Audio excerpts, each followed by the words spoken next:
Good evening, everyone, and welcome to tonight's EKU Chautauqua presentation, our final event in what has already been an excellent fall semester. We have another full slate planned for the spring with our website to be updated soon, so please check that at your convenience, and we look forward to seeing you again in the rest of the academic year. My name is Eric Liddell, Chautauqua Lecture Series Coordinator, and I want to begin tonight by acknowledging that Eastern Kentucky University and the Commonwealth of Kentucky are located on the traditional lands of the Shawnee people, who were pushed westward by forces of encroachment and settlement in the 18th and 19th centuries, who merged formally with a number of other tribes for over a century, and who in 2000 regained status as a sovereign Indian nation. To learn more, please visit the official Shawnee Tribe website on the history of the people, as well as ongoing Shawnee tribal concerns and activities. And I'd like to ask my colleague Corey Black Eagle to share a few words as well. Ampetuaste, chantewaste yanat chiupia, kupahu chikala imachiapielo. Humpaha oyatepe, mataha na Lakota oyate. Which in Lakota is, it is a good day, and I greet you with a happy heart and an open hand. My name is Corey Black Eagle. I'm of the Ho'opapa tribe of the Lakota Nation. I would like to add that though my people are much further west, like all Indigenous people, the territory of the Shawnee upon which we sit represents so many moccasin trails and tracks left across this land, villages and fields of the Shawnee who nourished and provided shelter to them. The bones of their ancestors still reside here, and their voices can still be heard in the gentle wind that blows across this land. Thank you so much, Corey. Now to tonight's talk. I am delighted to welcome noted Nishnaabeg scholar, writer, activist, and musician Leanne Betasamosake Simpson, who joins us from Nogojiwanong on the north shore of Chinabish, aka Peterborough, Ontario. It's great to see you, Leanne, and I thank you so much for accepting our invitation to EKU Chautauqua to give our annual Native American and Indigenous Heritage Keynote. And we all look forward to what you have to say. So thank you for being here. And I am also happy to be joined on screen by two of my colleagues, Corey Black Eagle, whom you've just met, of the Department of Physics and Geosciences and Astronomy. Thank you again, Corey, for being here. And Lisa Day of the EKU English Department and our Director of Interdisciplinary Studies, which includes Appalachian Studies as well as Women and Gender Studies. So welcome back, I should say, to you, Lisa, since you've been a Chautauqua speaker in the past and have joined us here before. In just a moment, I'll hand the screen over to Leanne, and the rest of us will drop off and return for the Q&A and discussion after Leanne's presentation. And viewers out there, I know there are many of you, you're already saying hi, and you're tuning in, not just from here in central Kentucky, but from places up north, Montreal, Ontario, New York, and out west as well, California, I saw. So welcome to everyone. You are all encouraged to comment and share questions right there in the YouTube chat, and I will do my best to take them up for the discussion in the Q&A following the presentation. Now, you can find Leanne's full bio in the notes below, so I'll just add a couple more words by way of introduction.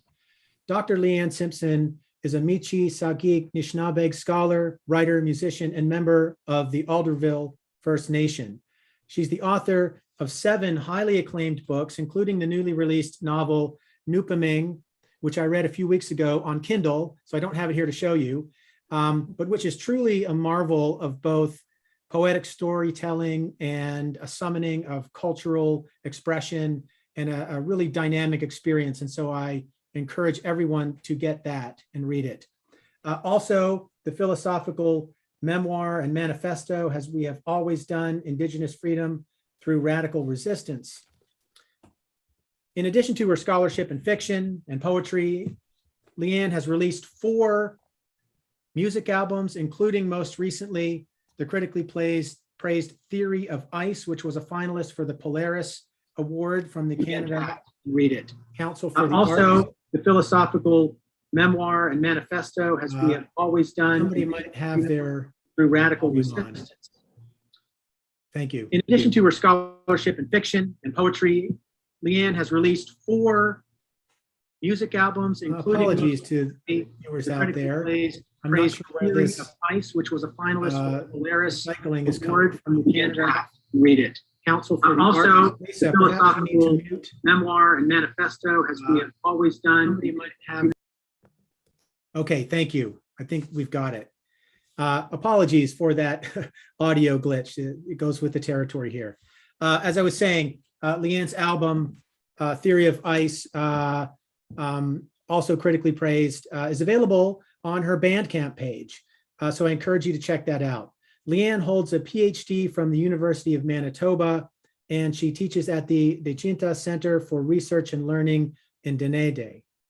And so without further ado, and thanks for your patience, it's a distinct pleasure and honor to welcome you, Leanne Simpson, to EKU Chautauqua.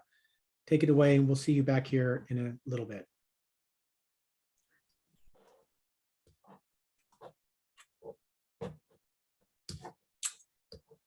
Bonjour, Ani Kinawaya, Giriga Vijuna Denewema, Kinagachi Nishnaabeg Oguming Nadonjaba, Negojawani Megwadoda, Betasamosake Nishnaabeg, Negichinandam Givajayan Nungama Andai Ek Shani Aki Miigwech, Negichinandam Mayayan, Minuachi Miigwech Kori.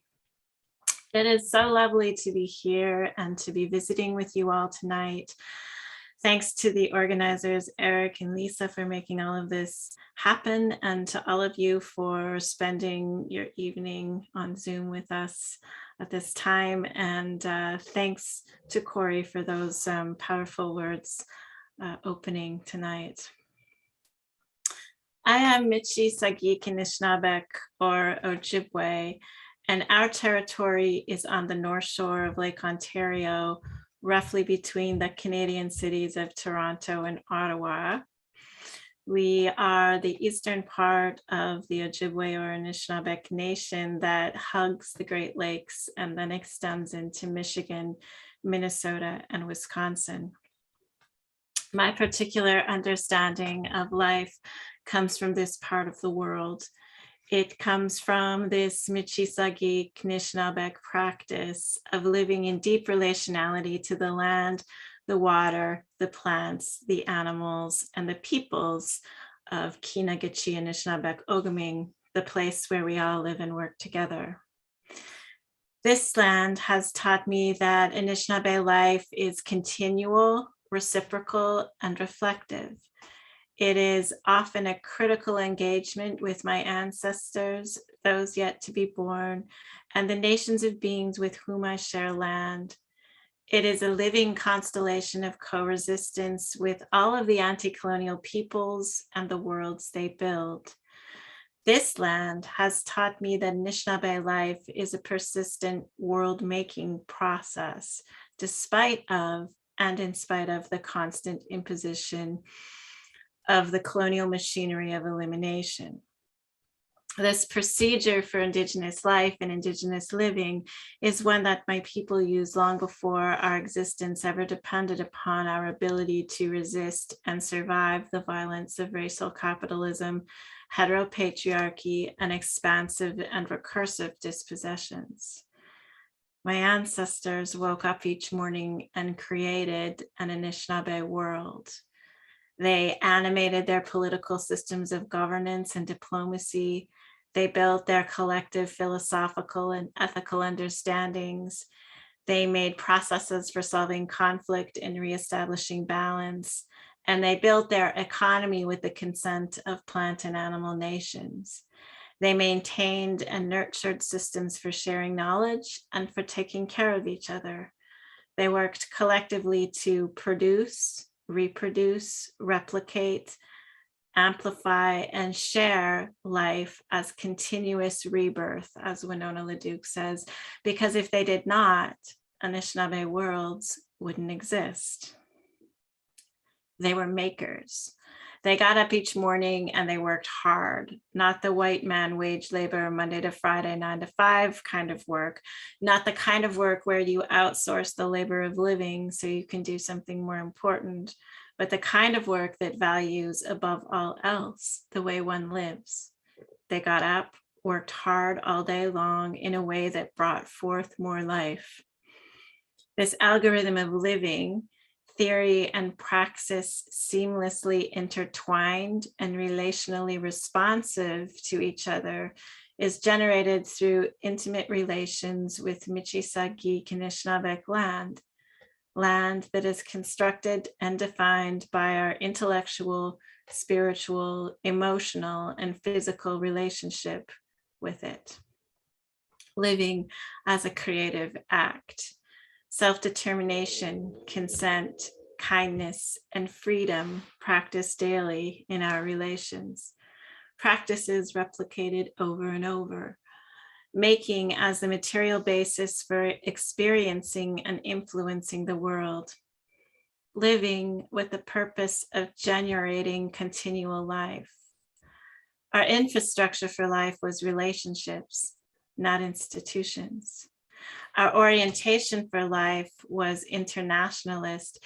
We shared space and time with plant and animal nations and different Indigenous nations, mostly without the use of enclosures and violence. We didn't bank capital to protect us against hard times.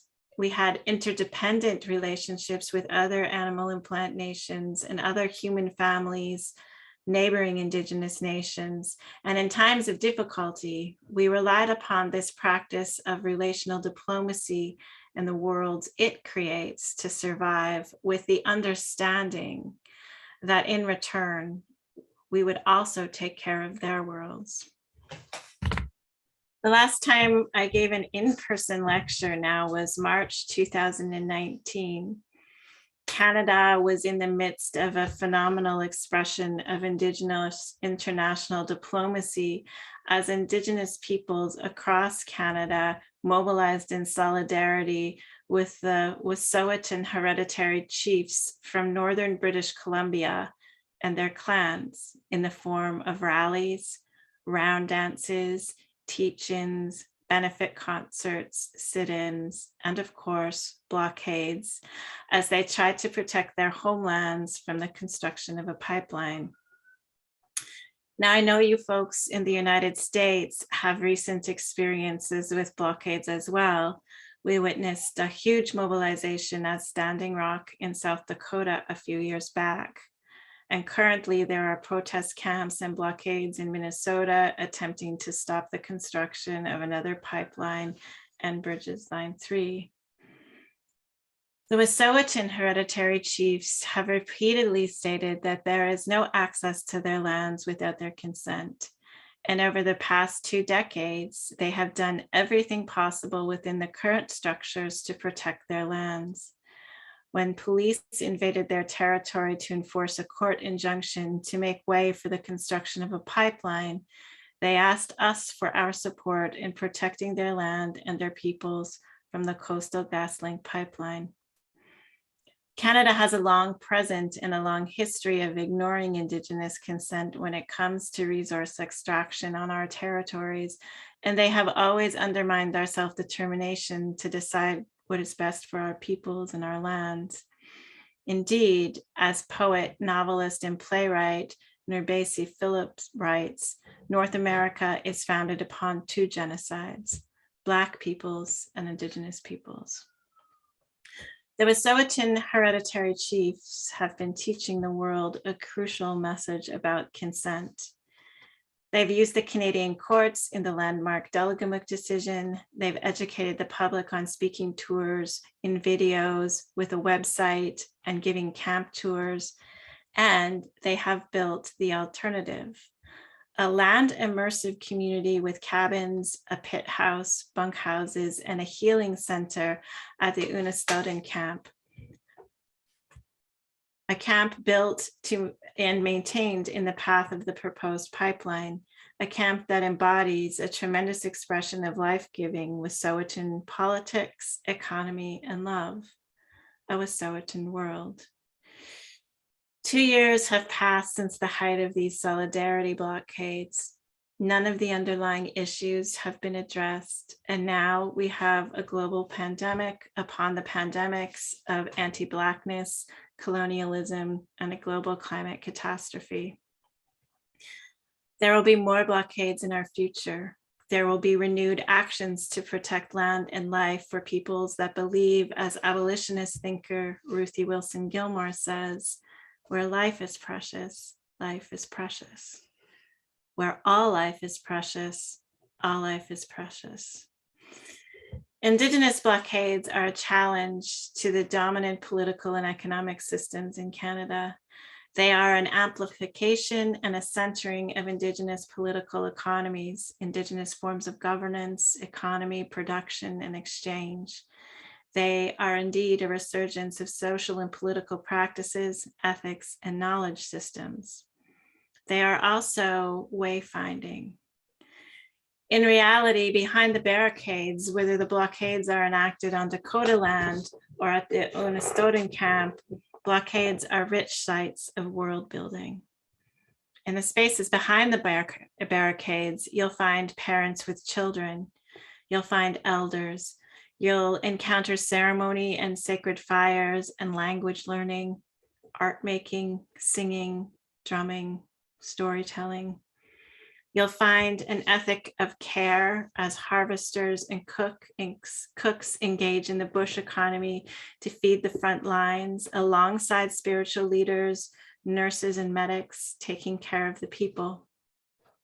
You will notice a mobilized network of support and solidarity extending well beyond the barricades.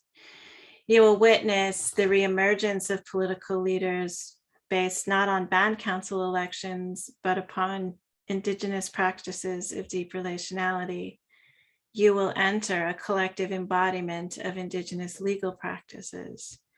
You will hear the sound of political, intellectual, and spiritual engagement in these rich sites of knowledge production, and you'll see Indigenous anti-colonial theory generated through embodied collective practice. You will witness a radically different political existence and ethical orientation in spite of the dominance of colonialism.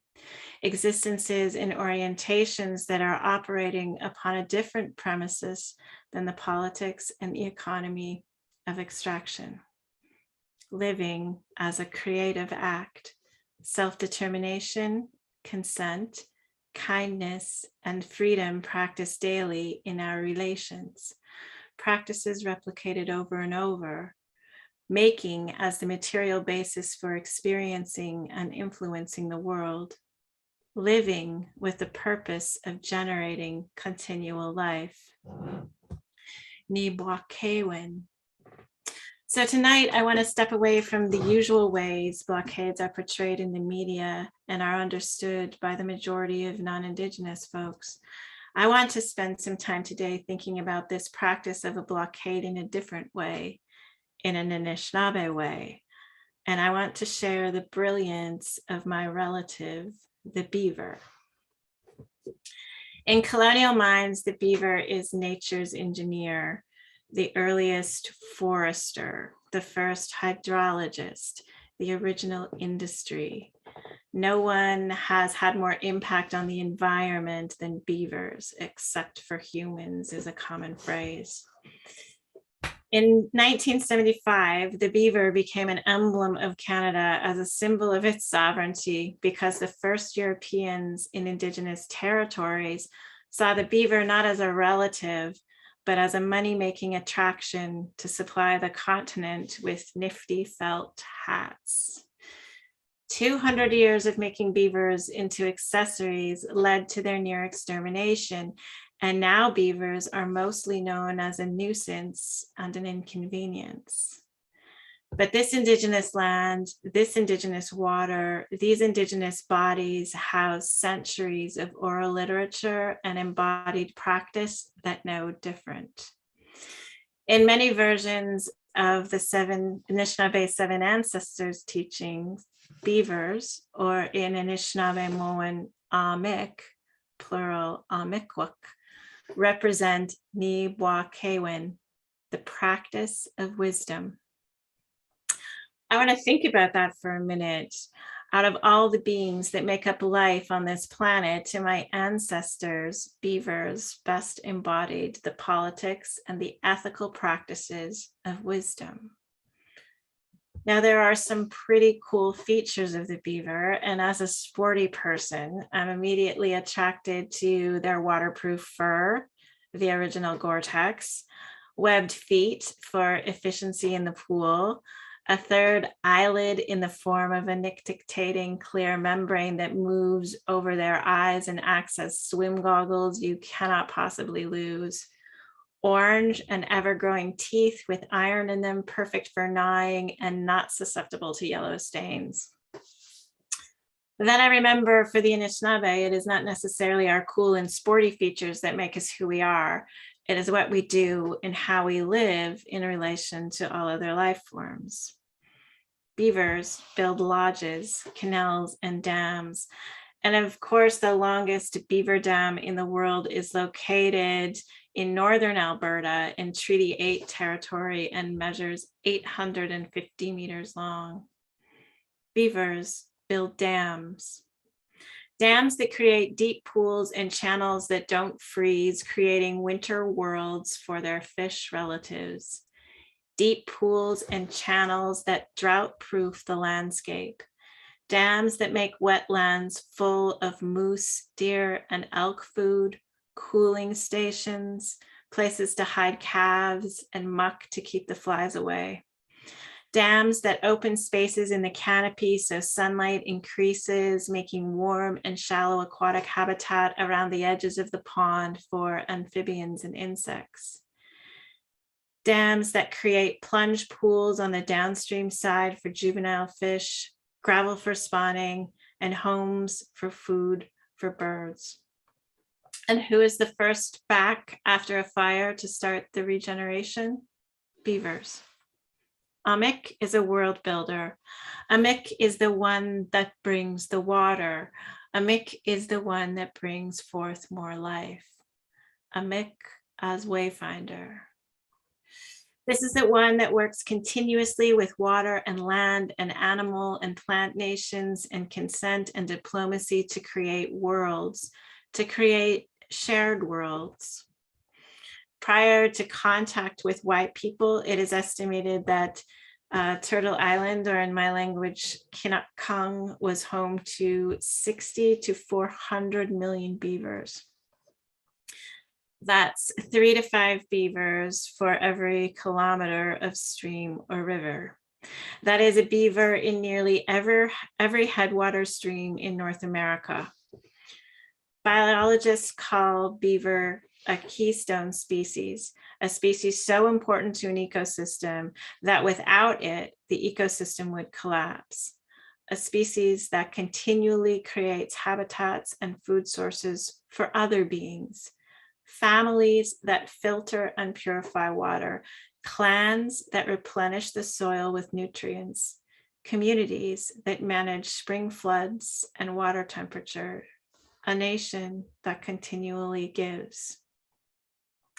A beaver dam, a blockade, life-giving, generative, affirmative, a world-building place governed by deep relationality, an expansive, fantastical sharing of space, a network of life-generating blockades that built and maintained the ecosystems that Anishinaabe, Wendat, and Haudenosaunee, for instance, lived as a part of for thousands and thousands of years.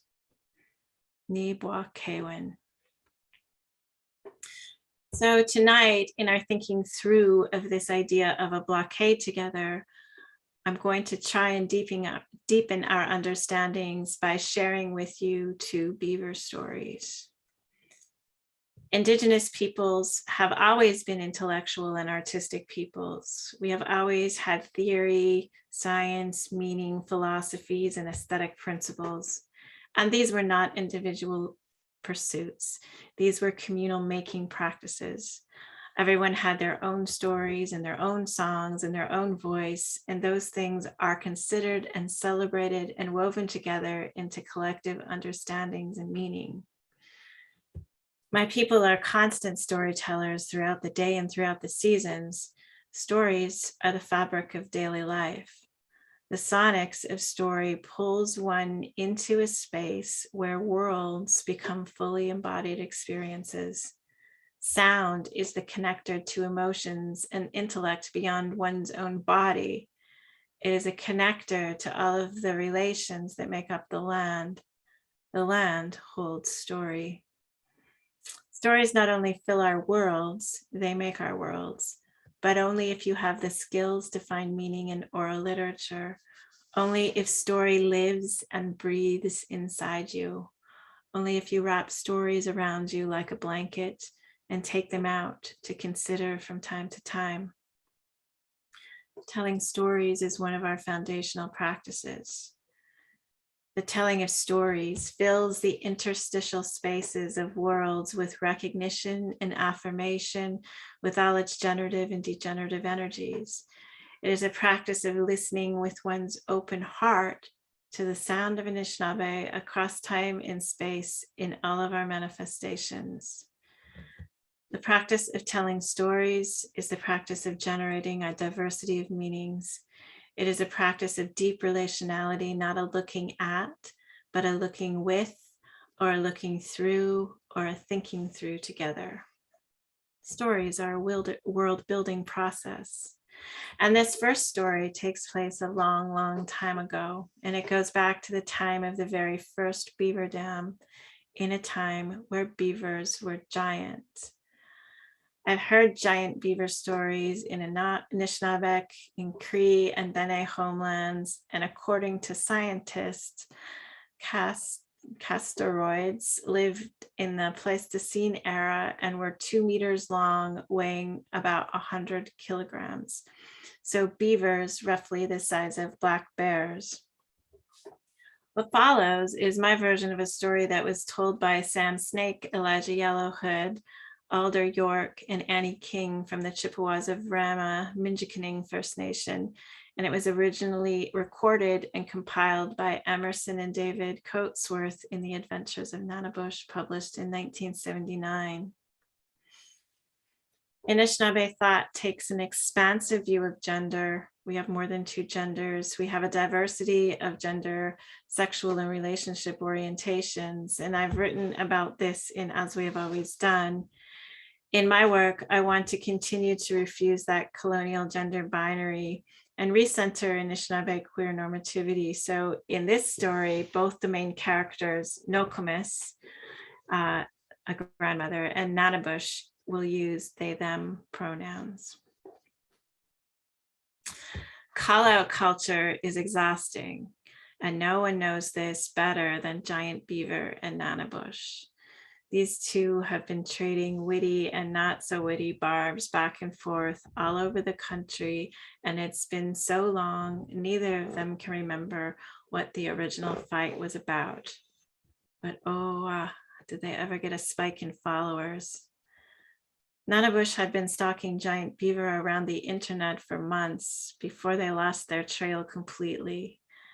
It took a few days of consulting with their followers to figure out if Nanabush had been blocked or if Giant Beaver had shut down all of their accounts and disappeared from the internet completely. When it was decided that it was the latter and that all that was left was the quiet, Nanabush also logged off and went back to the land with Nokomis to find solace. Nokomis set their nets in the narrows between the 2 lakes, Gitchigaming, which you might know as Lake Superior, and Odawagaming, which you might know as Lake Huron. They built a lodge made out of saplings and bark and lined with cedar branches. They wove mats out of cattails for sleeping. They ate grouse for dinner, made mint and cedar tea, and picked medicine until it was time to check their nets. Then Nokomis tried to teach Nanabush how to smoke whitefish.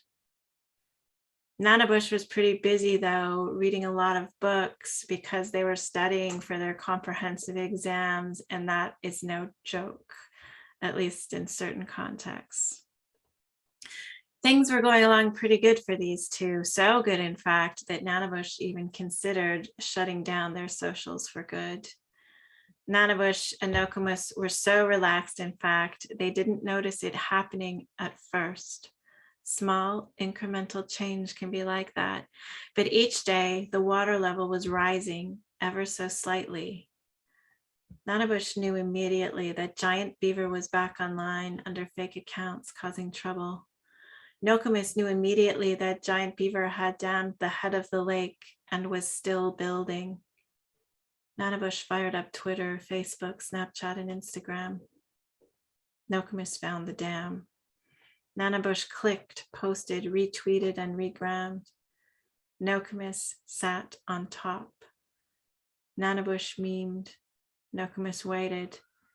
Nanabush serendipity style typed AMIK1 and opened all of Giant Beaver's accounts.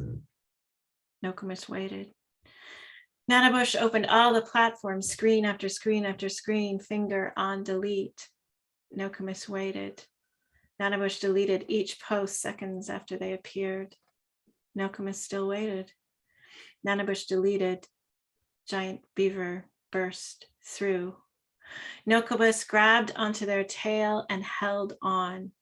Nokomis hung on so tight for 2 days, through the night and past exhaustion, through the day and past pain, and when they couldn't hold on any longer, Giant Beaver burst free, drilling through the dam to break away.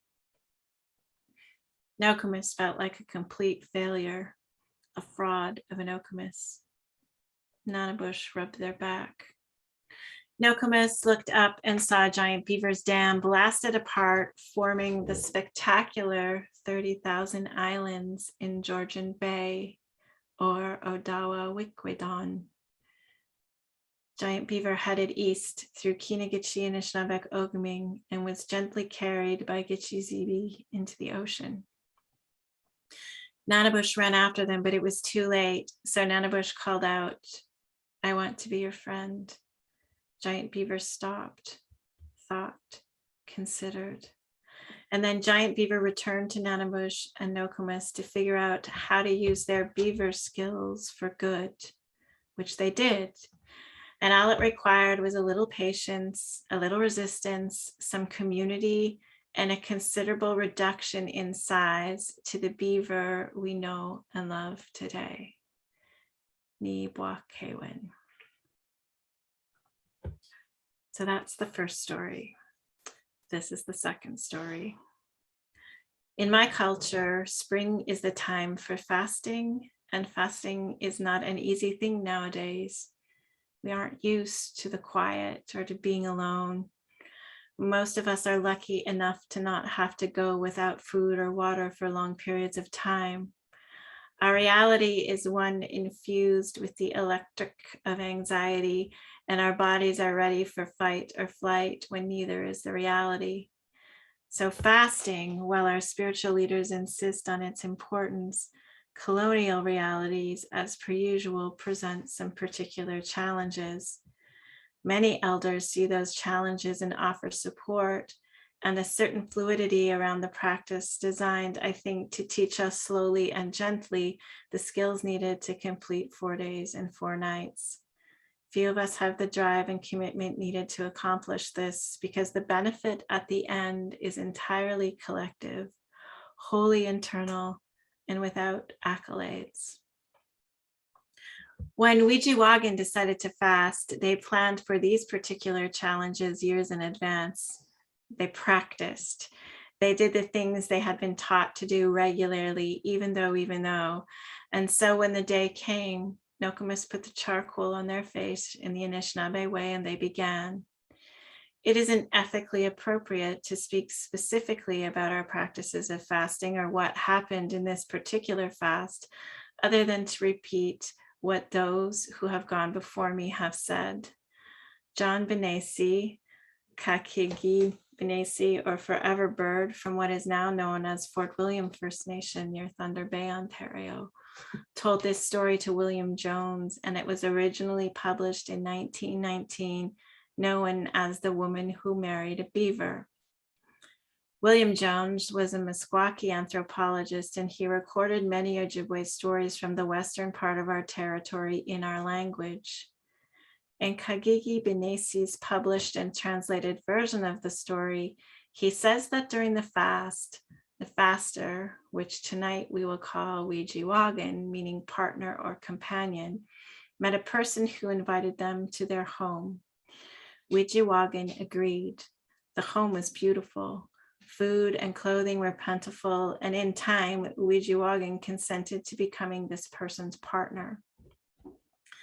When everyone agreed and the decision to be together was made, Wijiwagan lost all memories of their parents and their previous life. The two had a beautiful life together. They had 4 children, and the family was able to meet its needs through hard work. They had lots to eat. Things were good. Now, Wijiwagan's partner would sometimes leave their home for periods of time to go visiting. Sometimes they would take the children. Sometimes they would go alone. Always they would come back with beautiful and useful gifts: tobacco, clothing, kettles, knives, and bowls. Sometimes friends would come and visit their lodge too, but they never came inside. At some point in the relationship, as happens with all long-term relationships, Wijiwagan became aware that their partner was not exactly the same as them in body, spirit, and mind. I believe we've all had this sort of experience. But at this point in time, for Wijiwagan, they realized that they had entered into a relationship, a partnership with a beaver. Now let's revisit that previous paragraph in light of this new knowledge that the human, Wijiwagan, is in a relationship with a beaver. Wijiwagan's beaver partner would sometimes leave their home for periods of time to go visiting. Sometimes they would take the children. Sometimes they would go alone. Always they came back with beautiful and useful gifts: tobacco, clothing, kettles, knives, and bowls. Sometimes friends would come and visit their lodges too, but they never went inside. In Nishnaabewin, it is obvious what is happening here, but it's not so obvious in the Western worldview, so allow me to explain. In Nishnaabewin, the spiritual world is alive and influencing, and it's really the main event. The physical world, which most of us are inhabiting today, is sort of a detritus for what happens in the spiritual world. When the beaver goes away to visit, they are being hunted by the Nishnaabeg. They are consenting to give up their bodies to help the Anishinaabe feed their families. When they return, they have been killed in the physical world, and the gifts they are bringing, the tobacco, the clothing, the kettles, the knives, and the bowls, are gifts of reciprocity from the Nishnaabeg. This is an ethical exchange because the beaver does not have to give up their life. They do so with consent. The gifts are an expression of international diplomacy between the Nishnaabeg and the beavers. Towards the end of a mixed life, Amik asks Wijiwagan to speak to the visiting one the next time they come by so they can return to the human world. Wijiwagan does, and they return to the Nishnaabeg. Wijiwagan shared their story of life with the beaver and asks the Nishnaabeg to respect their relation. This is such an interesting story for me, with a layered and complex intelligence embedded in it. My Turtle Mountain Ojibwe colleague and friend Heidi Giwedanong Benesik Stark has written a wonderful paper about this story called Respect, Responsibility, and Renewal: The Foundations of Anishinaabe Treaty Making with the United States and Canada. This story takes place during a very prosperous time for both the Beaver Nation and the Anishinaabe. We visited each other regularly. We gifted the beavers with our most precious belongings, and the beavers gifted the Anishinaabe with their lives in the human world so that we could feed our families. You see, there are always worlds on top of worlds, worlds underneath worlds, worlds intertwined with worlds. It's sort of an Anishinaabe string theory. There is an intricate ongoing reciprocity here practiced between individuals, families, and nations that is facilitated by visiting. Heidi also argues, and I would agree, that this story recounts the forging and functioning of a treaty relationship between the Anishinaabe and the Beavers. Anishinaabe responsibilities include tobacco, gifts, returning the bones of the beaver to water to renew the treaty, and speaking out to protect beaver habitat and worlds when necessary. The beavers in turn give up their lives in the human world and then return to the beaver world. Both nations lived without want. Both nations valued the practices of consent, sharing, care, sovereignty, and self-determination. Both nations shared time, space, water, and land. Let's think back to giant beaver for a second in that first blockade, and let's just appreciate how generative it was. It was a generative refusal. Let's give thanks to Nokomis and Nanabush for not arresting giant beaver, destroying the blockade, and going back to business as usual. Nishnaabewin. So tonight I've shared 2 Anishinaabe beaver stories with you, 2 stories that embody, to me, Nishnaabewin, the practice of wisdom, 2 stories that animate Anishinaabe world building potentials and generate theoretical interventions into my world. The story of the giant beaver is one of imbalance, persistence, diplomacy, and generated consensus.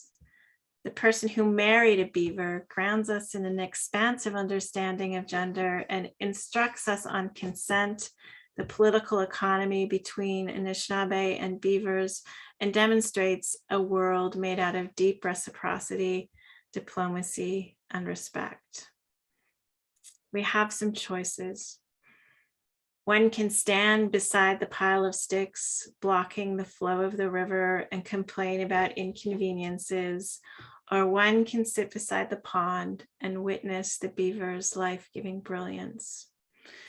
We can take this understanding with us the next time we encounter water protectors putting their bodies on the land to stop a pipeline, or when we witness huge mobilizations like Standing Rock, again, putting communities of people between the land and industry.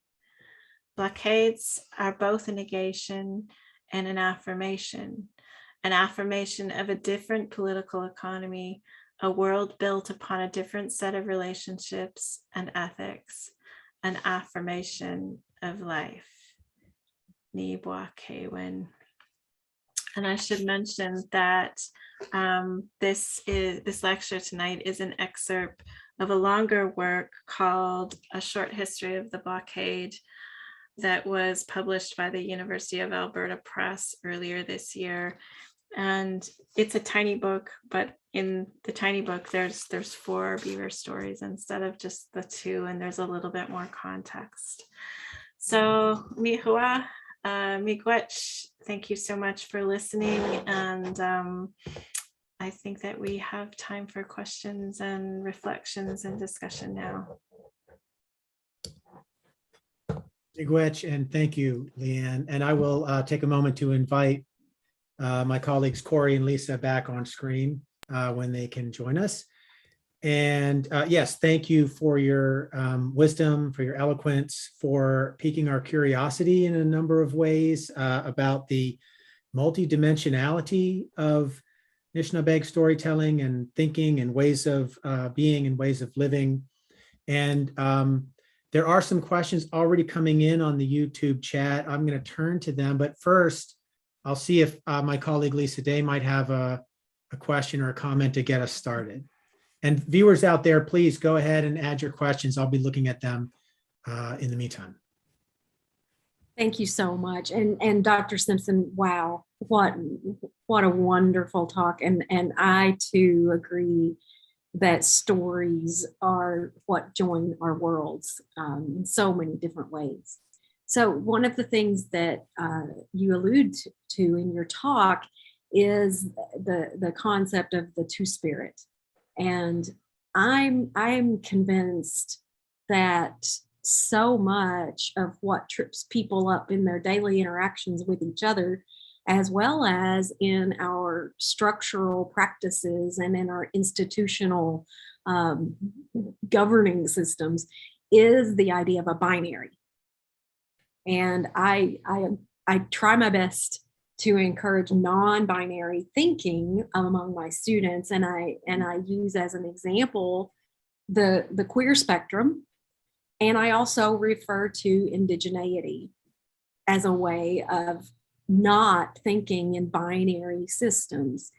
Would it be possible for you to describe the Anishinaabe two-spirit identity for our audience who may not be familiar with that? Yeah, so I think that what I have learned from my elders and what I've learned from spending time on the land in camps and in ceremonies is just how cherished and how precious diversity is to Anishinaabe thinkers and Anishinaabe elders, and how the way that they build worlds is in a way that supports individuals' own self-determination within sort of the family or the community, but really tries to support individuals in expressing themselves and finding their gifts and contributing to the community and being their best selves. So strong individuals, and not sort of that power over authoritarian kind of power, but power in the sense of being grounded in who you are. And living those, embodying those teachings and walking in the world and with tremendous humility. That kind of power, I think, comes from when we're being our best selves. And when everybody in a family is being their best selves, it functions well. When everybody in a community is being their best selves, you have a strong community. And so diversity is a really important part of that. I think that sometimes it's easy to interpret things in a binary. Colonialism, capitalism, all of those kinds of things need a binary because they need a hierarchy in order to operate. And so I think often of you can look at the light of a day and you can see day and you can see night, you can see a binary, or you can understand that as every moment of the day, there's a different amount of light from the sun and from the moon. There's an endless amount of diversity in that circle. And so I think that it's really, really important to be able to see things from different perspectives. So in Anishinaabe thinking, there was a spectrum of genders. There were more than two genders. The imposition of colonialism in residential schools really enforced a gender binary on our people in a violent way. And in a couple of decades ago, a group of queer Indigenous folks got together in Winnipeg, and they were meeting with elders and organizing, and they came up with the term Two-Spirit as a way of culturally identifying. And so it's a really unique, or a newer term. It's a term that's got some pan-Indigenous roots to it. Some queer Anishinaabe people would use that term and identify with it, and some wouldn't. But it really speaks to me again to that diversity, seeing each moment of the day as a different amount of light that's important in the functioning of the day. Thank you so much. Thank you. Corey, feel free to jump in at any point. If you want to talk, you have to unmute yourself. I just wanted to give you the chance before I also then turn to the YouTube chat. Go ahead. A couple of things directly in response to what you just said. I think pretty much every Indigenous nation, certainly with mine, the Lakota people, we had a spectrum. There was no binary in pretty much anything in terms of how we interacted with Earth. And I know that a lot of folks have embraced the term two-spirit, but even within that, there is a black and white dichotomy. There's nothing in between. And for my people, traditionally, you were whoever you were, and you were accepted as that, and people that truly saw from both sides were considered very sacred. So I just wanted to add my thoughts to that. I had a couple of thoughts in response to this wonderful talk you just gave, and I really appreciate you taking the time to do so. Your early comments brought a thought to my mind, and that is, you were talking about how the Anishinaabe, and indeed, I would say all Indigenous lifeways before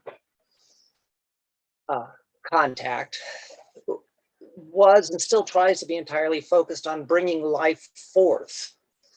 Life for all of our non-human relatives, life for Unchi Maka, our Mother Earth, and of course, from ourselves in balance with Unchi Maka and all of our non-human relatives.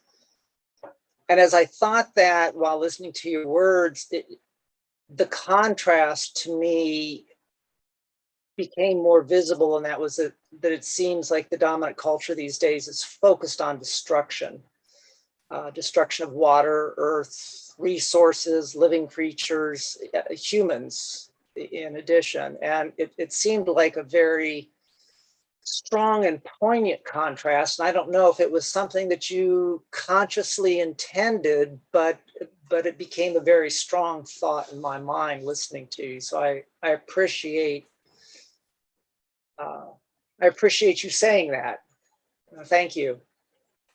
The other thing I appreciate is that you framed your thoughts in terms of we Indigenous people being modern and vibrant peoples, not just the stereotyped phenomenon relegated to the past. And unfortunately, that stereotype is so often based on Hollywood, and Hollywood stereotype was based on my people. So I think your message that, you know, we're still here and we're part of the modern world.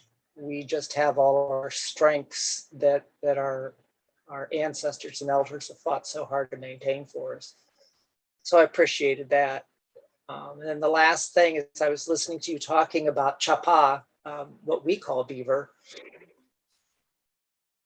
I didn't really stop to think of how similar chapa is to bison. The bison build the health of the prairies. Without the bison, the prairies deteriorate and lose their vibrancy and their health. And you started describing chapa as a life giver and a builder of the rivers and woods, and it really struck me.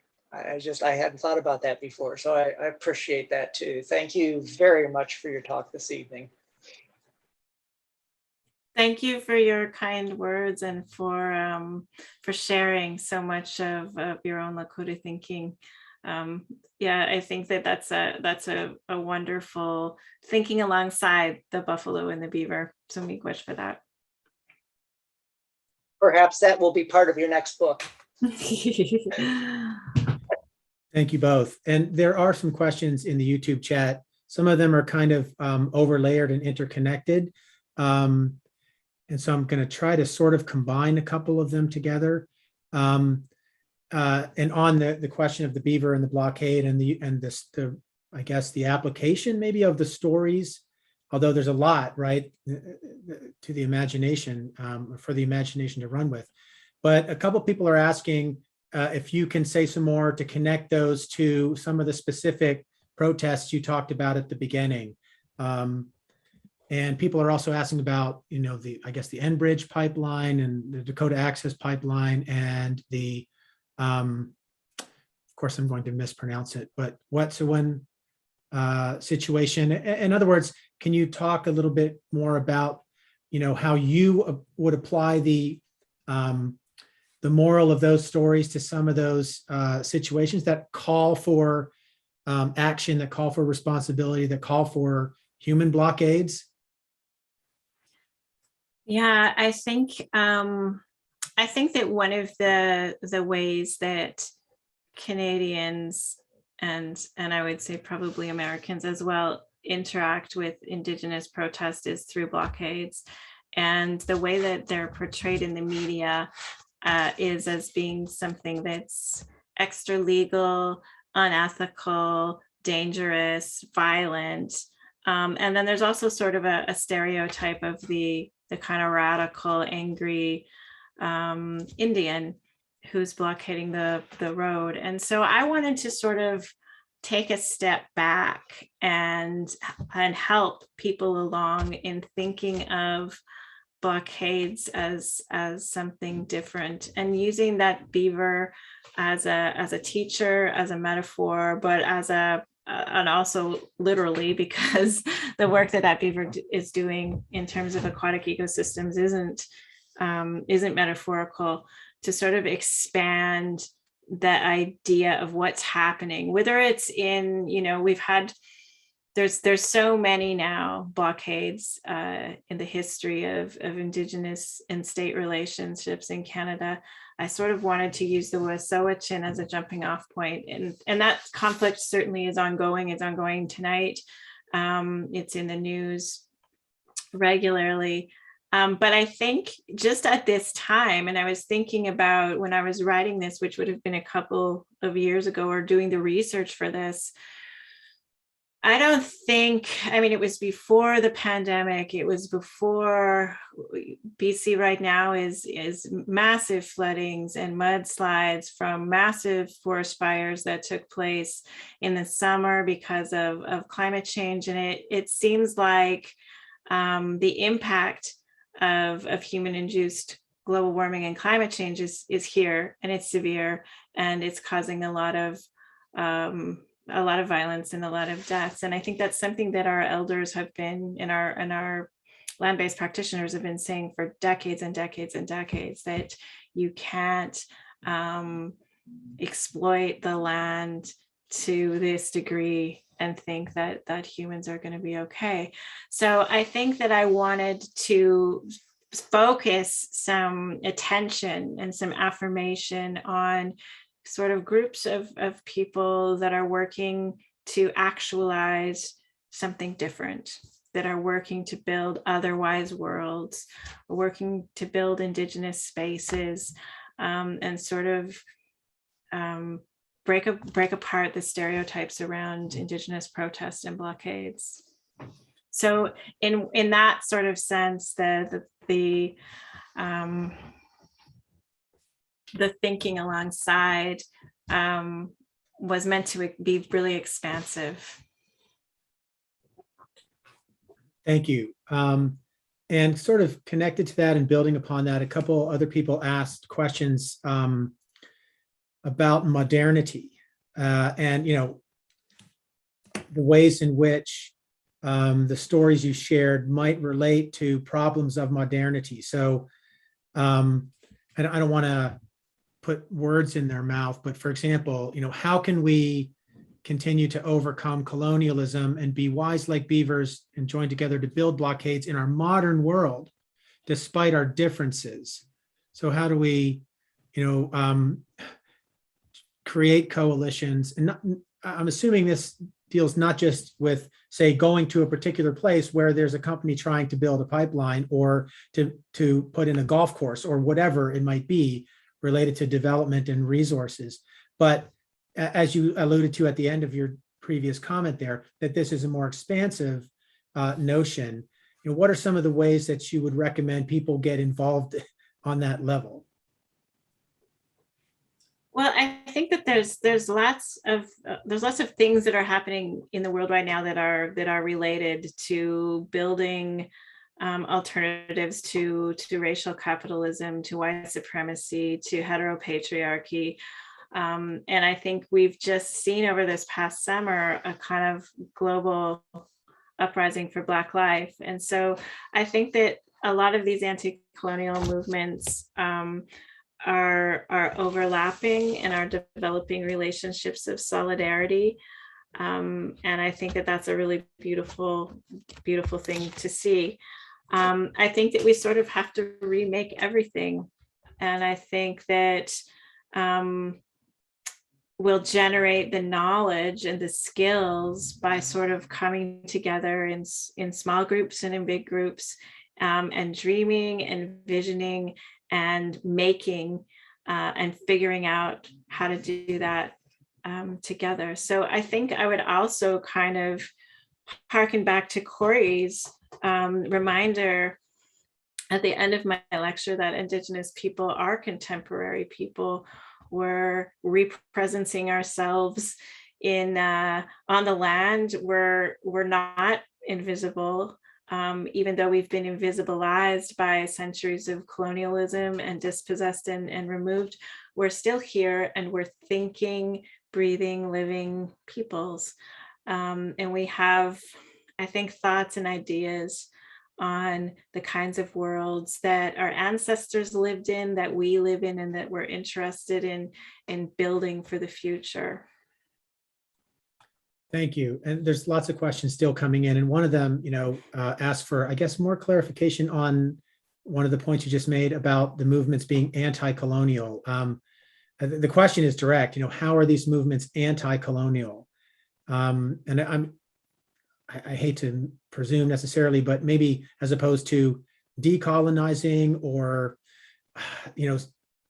other terms that might be employed there. Do you have something maybe to add on that score? I think that I don't want to get too caught up in we could go into long academic debates around anti-colonial and decolonial.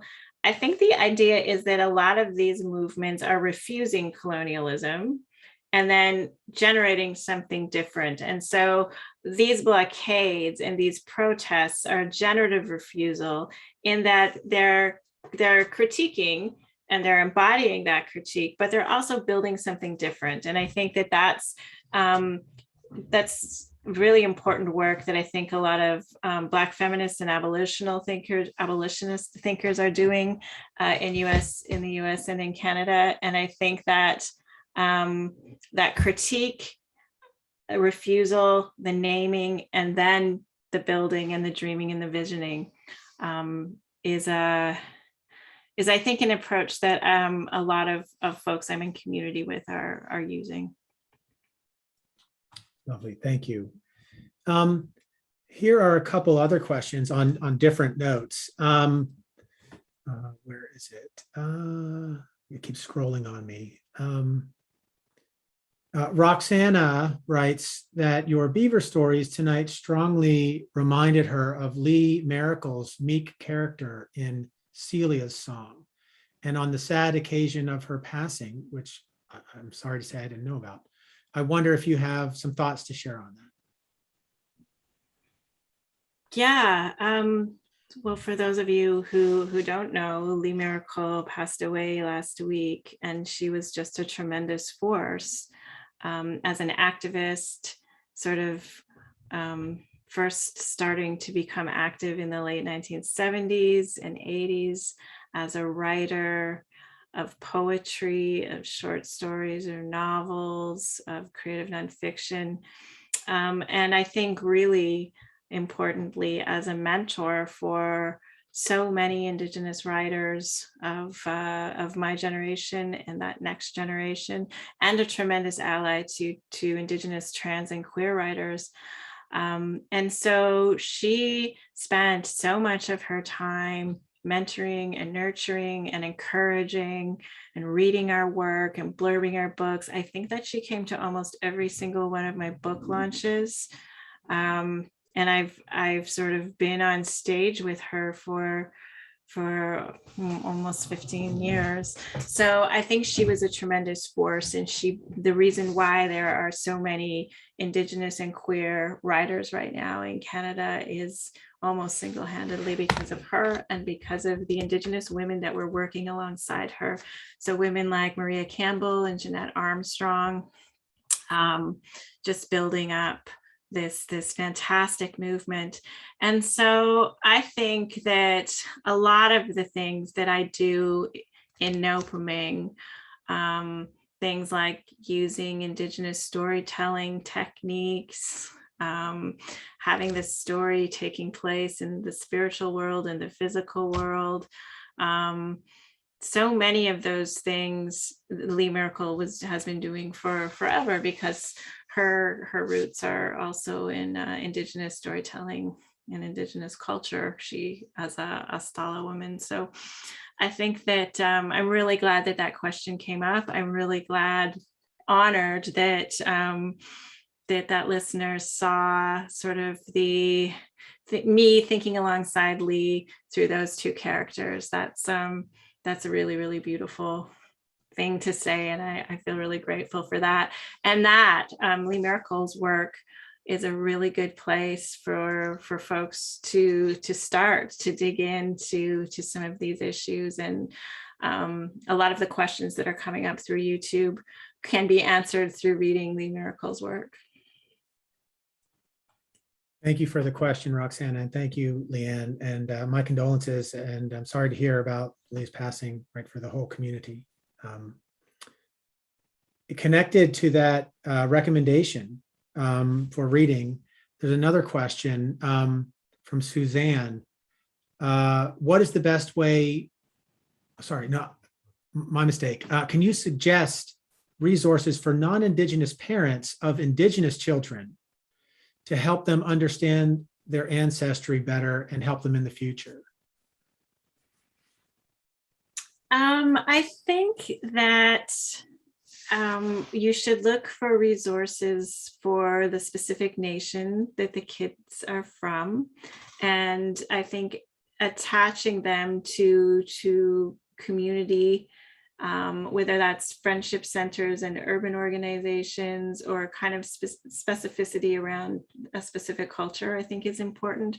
I think that there is amazing books for kids now. I have teenagers, but even when my kids were little, there was starting to be lots of positive stories that focused on joy and love and reflected back to Indigenous kids all of the beautiful, intelligent, funny things about us. And I think that that's really, really important. And that's something that my kids talk about now.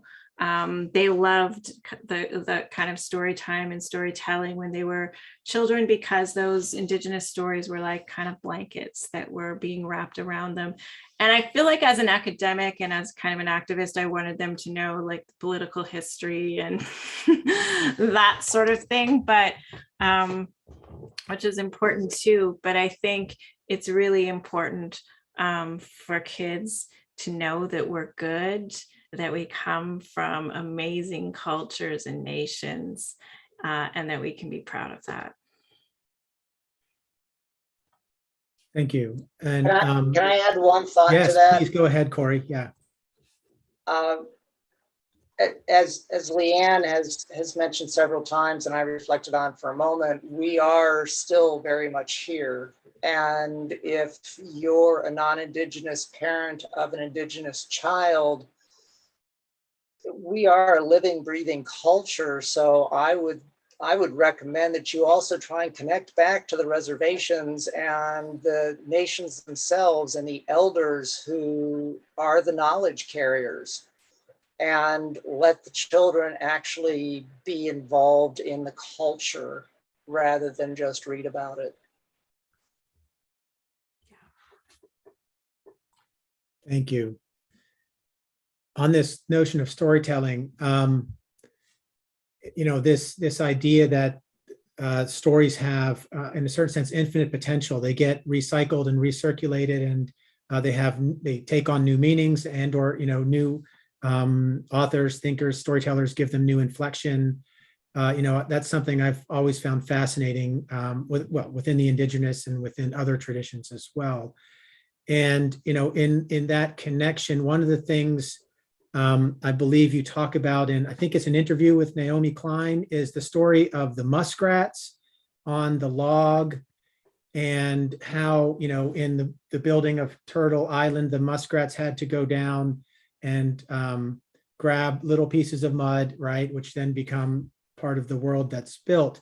And I think you said something like this in interpreting that for a contemporary situation, that we all need to be muskrats. And that's my segue into a question that's here. In what ways can Indigenous and non-Indigenous people come together to support blockades and causes like land back issues? I guess more some practical advice on how we can all be muskrats. Yeah, I think that a lot of the organizations that are mobilizing around land back have very specific ways that folks can support them. So sometimes I think that first step is educating ourselves about the particular issues, about the Indigenous peoples whose land we're on, about the reservations that are closest to us, about the issues, the local issues that reservations, Indigenous urban communities, whoever, are facing in our own backyard. So I think that that's really important, that education piece. Sometimes that comes from books, sometimes that comes from developing relationships in your communities with Indigenous peoples, because as Corey has said, we're not relics of the past. We're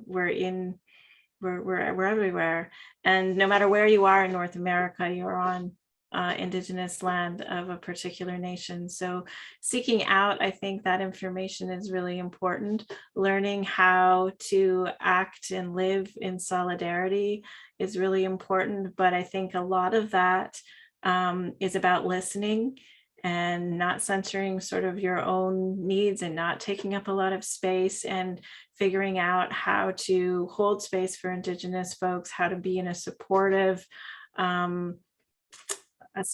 position while you're sort of amplifying and listening and sort of doing what's asked of you. But I think when people are thinking of that question, I think that first step is to develop a connection and to educate yourselves as to what's going on in your communities, because chances are there's issues and there's organizations and there's communities that are close by in your own backyards that are organizing and mobilizing and existing and living. Thank you. And Lisa and Corey, feel free to jump back in here as there are a couple more questions out there right now. And I'll let viewers know that we have a few more minutes. If you have any other questions, please do get them in soon. Guy asks on this topic, I think of, connecting to Indigenous heritage when you were talking about children at the more mature end of the spectrum. How does an adult who has Indigenous heritage but grew up in a colonial culture connect with their Indigenous heritage? Do you have some thoughts on that? Well, it's hard to know without knowing more of the specifics, but I think that doing the research first is important. So finding out how far back and which community, and whether that person is enrolled or was enrolled, and sort of going slowly and being careful about what you're claiming until you sort of have done your research, because I think colonialism has been caused a lot of issues around identity and around belonging. And there's lots of intricacies to learn about and to be careful of. And I think there's also lots of Indigenous people who've had the experience of being cut off from their community and cut off from their family. And so there's ways of reconnecting, and there's ways of feeling that sense of belonging for those that have been cut off, whether that's through the child welfare system or through residential schools or through adoption or through whatever. And so I don't know if Corey has more sort of advice for this, but I think doing that research and going slowly and making sure you have everything in order before you start checking off boxes and claiming is something that's important. I would add that I think the very first question, did you say this was Guy? That Yes, that- it was okay. Guy's question. Yeah. And I don't know if he wants to add more detail, but feel free to, Guy, if you wish. Go ahead. Guy, I think the first thing you need to ask yourself is why you want to know. What are you hoping will come of it? And until you really know that, you're not going to have a clear idea of what you're looking for, perhaps even if you find it, recognizing that you found it. So I think, and perhaps I'm being a scientist at this point, having been a professional scientist for 35 years, I think knowing the question and your expectations is probably the place to start. And then, yes, the research from there, and be prepared for some of the stumbling blocks that the United States government has put in place. And that is the whole concept of blood quantum, and that you have to be able on paper to trace yourself from point A to point B to point C back to a real honest to gosh enrolled member. So that's why I think it's important for you to ask yourself what you want out of it. You know, do you want an enrollment card, or do you want to just connect? Thank you. And Guy just chimed back in. He says he has two great grandparents who he has been told were Cherokee, but both passed before he was born. So he didn't have any direct, experience of that. And that's something you hear, a kind of story you hear quite a lot. I can't say He says he just wants to connect. He just wants to connect. I guess the sense is, to some degree, spiritually, emotionally, with some continuing aspects of the culture. Sure, and the great thing for him, if his relatives were Cherokee, is that Chautauqua and the Cherokee Nation have amazing genealogical resources, absolutely amazing. Makes me very jealous. So that would be the place to go. So I'll thank you both. It's very rich, well-rounded advice for you, Guy, and good luck with that. Lisa, was there something else you wanted to go? Go ahead. Sure. I'm shifting things a little bit, but Dr. Simpson, I thoroughly enjoyed your Beaver story about canceling. And what I find significant in that story, in so many ways, though, is that you have illustrated a very contemporary concept of the cancel culture through social media, through this very old tradition of the Beaver story and Indigenous storytelling. What I appreciate about it, and I appreciate all those things, absolutely. But, one of the things I'm finding with social media is that our storytelling has become so truncated.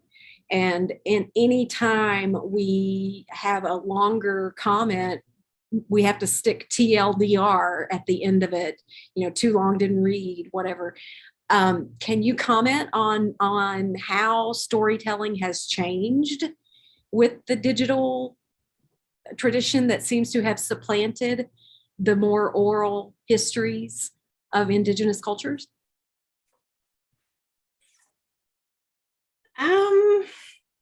I think that what I realize in my job at Dechinta, we take probably about 10 Indigenous students out on the land with elders for 6 weeks at a time. And we live as a community. We follow Denendeh laws.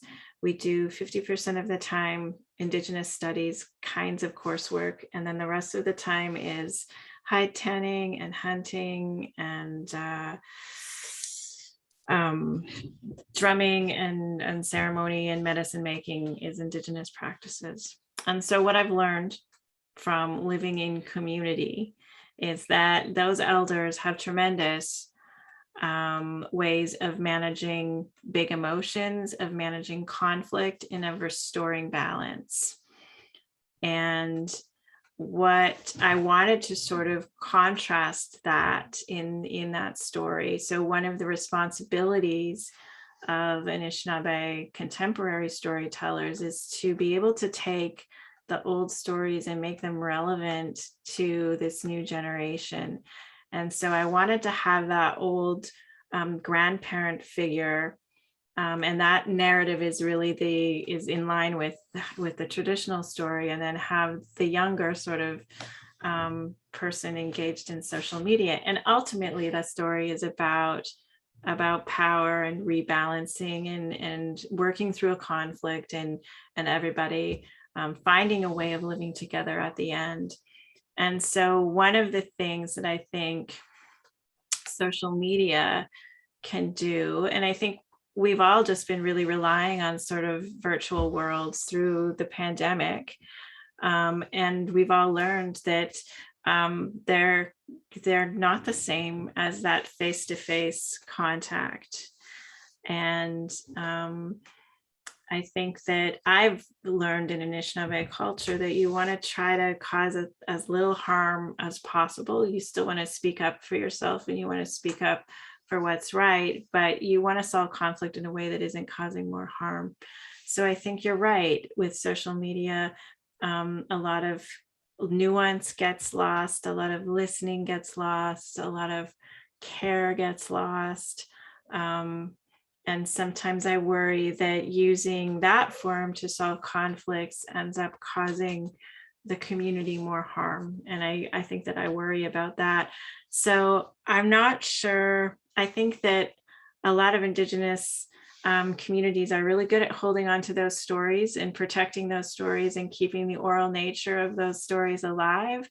And I see lots of our young people really interested in that and in those practices. And so I hope that that's not having a negative impact. But I don't know yet. I guess I don't know the answer to that. Yeah, but I think that sort of my point in telling the stories the way that I am is to have a thinking through together of questions like that. Thank you. For his part, John writes on this topic, digital forms can augment or complement oral stories, but not replace the presence and relational ethic of oral storytelling. So thank you for that comment, John. Another question that has just come in from Cheyenne relates to academics, and the question is, how do we instill radical resurgence in a colonial Euro-Western institution such as schools? And to build on that, how do we navigate between wanting to instill traditional knowledge but facing barriers such as including ignorance? Yeah, I guess through my work at Dechinta, we wanted to do education differently. And we wanted to center Denendeh knowledge and Denendeh practices and Denendeh elders. And we worked for a number of years, and we now have a certificate that's accredited by the University of British Columbia, and our courses are accredited by UBC and the University of Alberta. So students, it was a fight. It was a fight in order to be able to do that. But now I think students in the North can at least stay in their territory and have some experience in post-secondary education that's affirming. So I think that there's a large number of Indigenous academics that are working in formation with each other to try to change that and to try to generate that. In some disciplines we're more successful than others, but I think and there's lots of really wonderful Native American and Indigenous teachers and who are working towards that. But I think the land is in my experience has been really, really important in terms of setting a different agenda, I guess.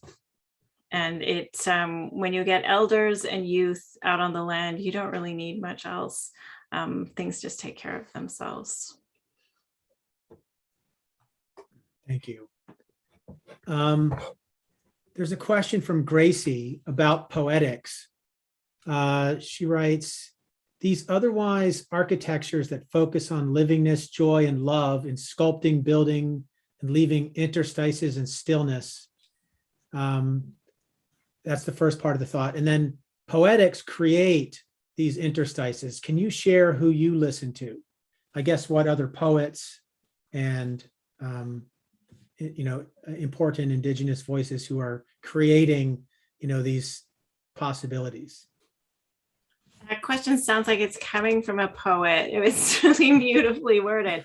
Natalie Diaz, I think Post-Colonial Love Poem is just a gorgeous book that everybody should read. And I think it's the perfect answer to that question. It's one of the best books I've read in a long time. So I would definitely say that one. Oh, I think you're on mute. There's a question here from Jane. Could you please translate the term Michi Saagiig? It sounds similar to Mississauga, but I don't want to assume it's the same. Thank you for your excellent talk, Chi Miigwech. Thank you for that comment. Yeah, it is the same. Mississauga is the kind of anglicized version of Michi Saagiig, and Michi Saagiig means at the mouths of rivers. So it's the people that were at the mouths of the rivers draining into Lake Ontario. Yeah, so thank you for that question. Thank you very much. Corey and Lisa, any final questions or comments from you? We're coming up on the top of the hour, so we're about to call it a night. I'll give you a moment, but I also, Leanne, want to share the very many thanks and compliments that are coming in on the YouTube chat. Thank you for inviting everyone into your stories. It's a gift that builds every time I read or reread and listen. I appreciate how Leanne Simpson has articulated these beaver stories and built Indigenous theory from within an Indigenous worldview. Such an inspirational talk. I could go on and on. Lots of thanks and compliments. I just wanted to, iterate. And Lisa, were you going to say something else? I've just mostly been thrilled to sit here and listen instead of talk. So I really appreciate everything you've shared with us tonight, and I've really I heard Dr. Simpson talk in 2016 at the National Women's Studies Association annual meeting, and this talk tonight brought me back to that moment. And we were talking before the lecture about brokenness and healing and the importance of healing from brokenness. And I recall that feeling that you elicited back in 2016 through your stories and through your beautiful forms of storytelling. So I thoroughly appreciate and so grateful that you were able to accept our invitation to come to EKU even virtually. Thank you, and thanks for all the wonderful questions and the deep engagement with my work. And thank you, Corey, for your support and your brilliant words. Yes, thank you all again. Special thanks to Leanne Simpson for joining us tonight. Thank you for your eloquence, your wisdom, for Knopf, right, for sharing the practical wisdom of the beaver, and your brand of storytelling. And I encourage everyone out there, although there are comments coming in from people who have read and or listened to lots of your work already, like Ransabar says, thank you so much. I read and listened to Islands of Decolonial Love this summer and had to lie down in order to take it all in. It literally floored me. So thank you for that comment. And if you want to find out more about Leanne's work, she has a really nice looking and sophisticated multimedia website. It's linked on our Chautauqua page. And of course, you can find out all about EKU Chautauqua at our webpage. Like I said at the beginning of the program, we're going to have an updated list of events for the spring, including not least African-American poet and writer Clint Smith in February. So make sure you join us for that. But in addition, we have a full slate of events. Again, thank you, Lisa and Corey. Thank you again, Leanne Simpson, for being here.